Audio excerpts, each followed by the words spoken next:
Yes, 101.1 FM, AM 1160, and WCCSradio.com. And it's a Thursday morning. In fact, it is the Thursday before IUP's big Hall of Fame weekend. When we talk IUP Hall of Fame in the athletics department, obviously we want to talk to a Hall of Famer himself.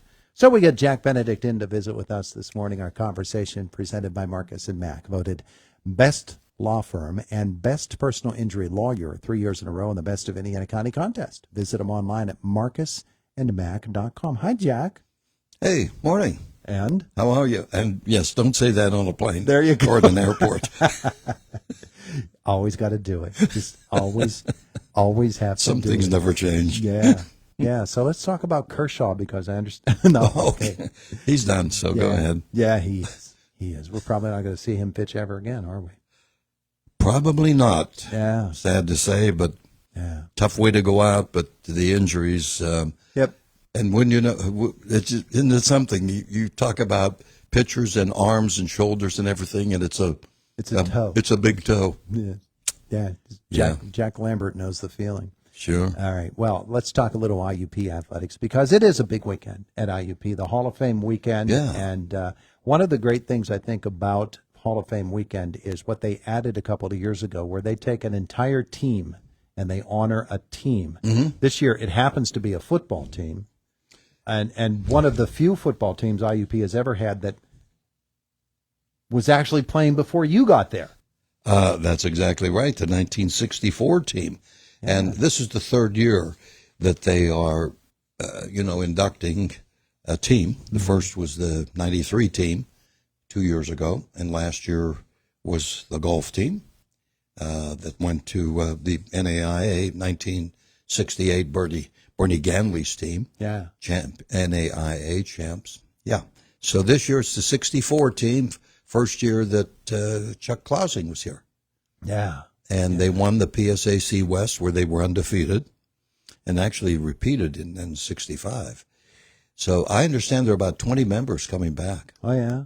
And that's a long time ago, too. Yeah. One of the things about it, and I think they could be an example of it, is once you play a sport at IUP, it doesn't seem like you ever go away. They really do support the subsequent programs. They really want to make sure that they're still connected. I think that's the word I'm looking for. They're still connected. I think that's great. You know, the tradition of university. I asked some of these players. We had Maurice Massey, the transfer from southeastern Louisiana, on Hawk Talk on Monday. Mm-hmm.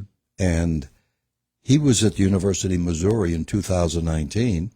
Then he got over to southeastern Louisiana. He had a bit of an injury last year. And so he already has his degree, and what a great kid, and so on. And he said that the tradition of IUP helped to bring him here. How about that? Yeah. How about that? So, people know the name IUP all across the nation. By the way, the team nobody has really said much about it, and kind of secretly jumped into the number 25 spot in the coaches poll. Oh, yeah? Yeah. So that was good. But, it's 3 games doesn't tell the whole story, but it's nice to go 3-0, and Clarion will be a very formidable opponent here coming up. Now, heading into the Hall of Fame, there are some members of the football program who will be inducted into the Hall of Fame this weekend. Yes, in fact, Coach Tort and I talked about that. Tim Buffone's one of them. Mm-hmm. Of course, local guy, Shannock Valley, 1998 to 2001. Tim had take a look at what he did with a team that was really coming on then. By the way, he's the head wrestling coach and assistant football coach, which I didn't know till I read it at West Shamokin. Yeah. And I was not aware of that. But another is Johnstown's Mario Hardison, who goes in not only for football, but for track and field.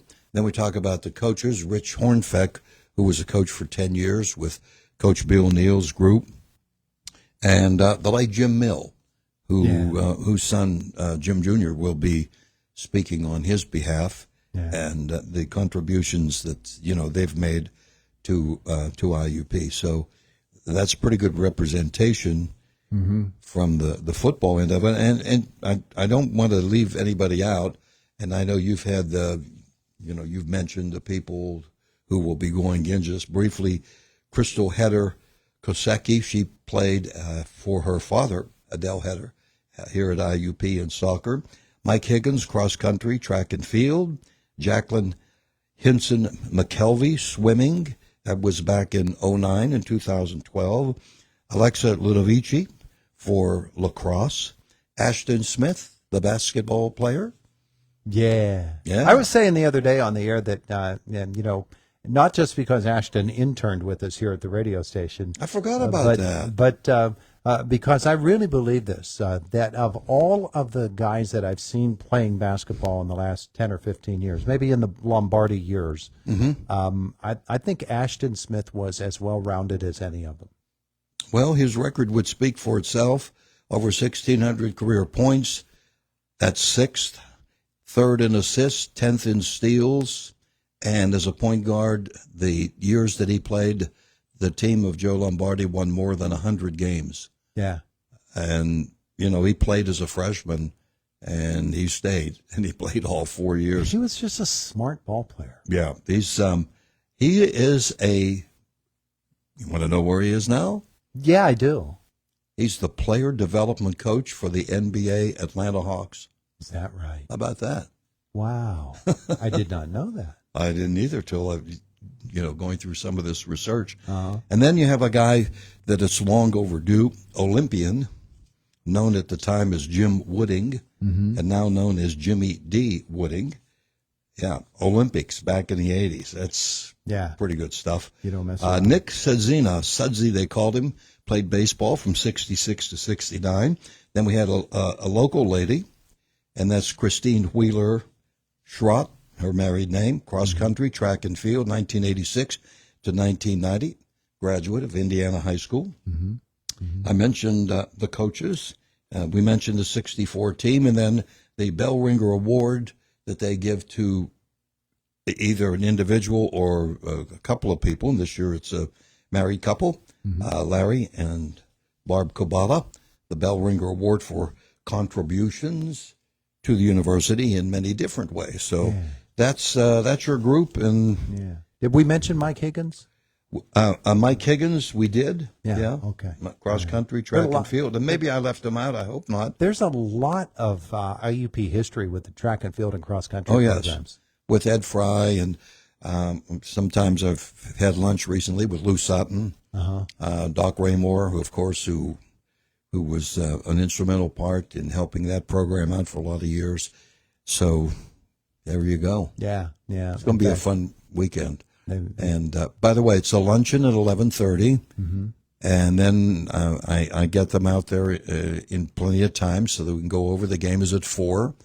Clarion's 2-2, could very well be 3-1.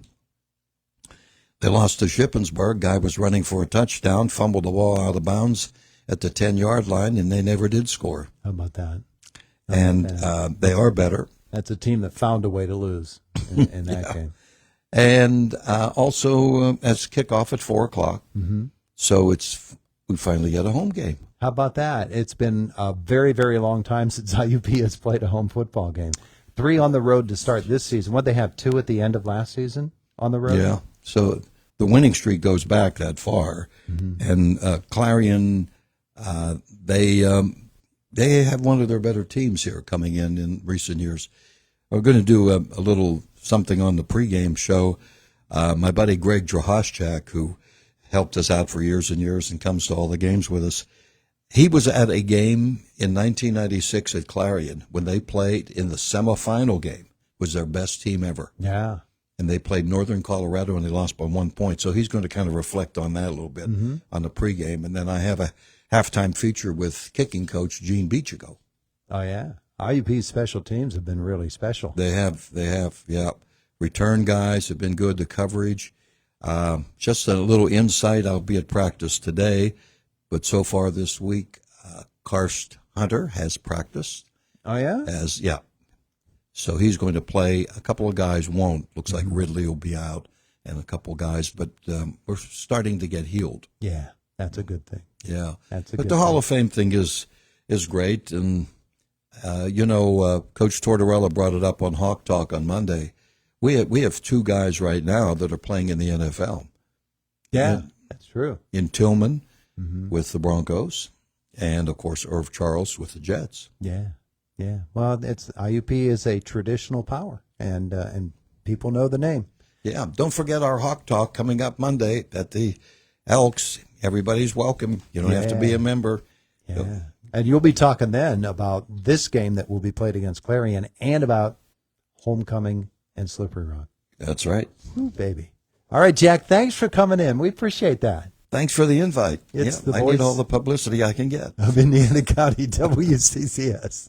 Bob Casey supported sanctuary city policies that let criminal illegal immigrants onto our streets instead of deporting them. Casey voted over and over again to fund sanctuary cities, making our neighborhoods less safe.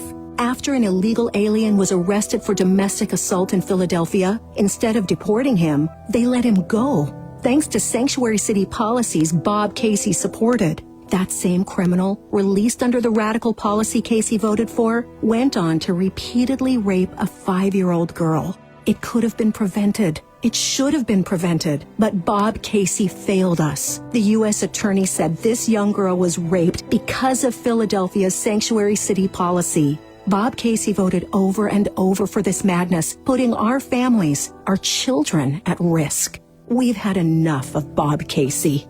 Senate Leadership Fund paid for and is responsible for the content of this advertising. Not authorized by any candidate or candidates committee. SenateLeadershipFund.org. Preparing families for retirement. GCES.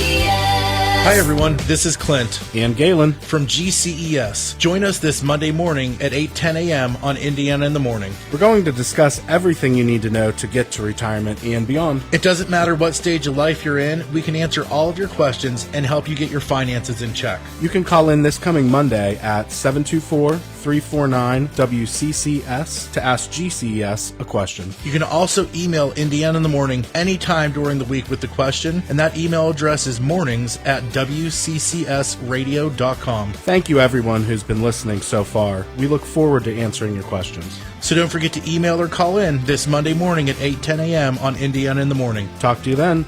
GCES. Advisory services offered by Encompass More Asset Management, LLC, an SEC-registered investment advisor. Registration with the SEC does not imply a certain level of skill or training. 101.1 FM and AM 1160 WCCS, Homer City, Altman. WCCS. Ukraine's President Zelensky to meet President Biden at the White House today. On Jack Callahan, Fox News, he'll leave with another big weapons cache. President Biden says he's directed the Defense Department to allocate all remaining Ukraine aid before his term ends in January. He is also authorizing more than $5 billion additional dollars already approved by Congress to support U.S. equipment for Ukraine and replenish stockpiles here. He's approving long-range strike capabilities for Ukraine and allowing more training for Ukrainian F-16 pilots. Zelensky is presenting President Biden with a peace plan today intended to end the war on Ukraine's terms. Fox's Jared Halpern, an ominous response from Russia. The Kremlin says it's revised its rules for the use of nuclear weapons.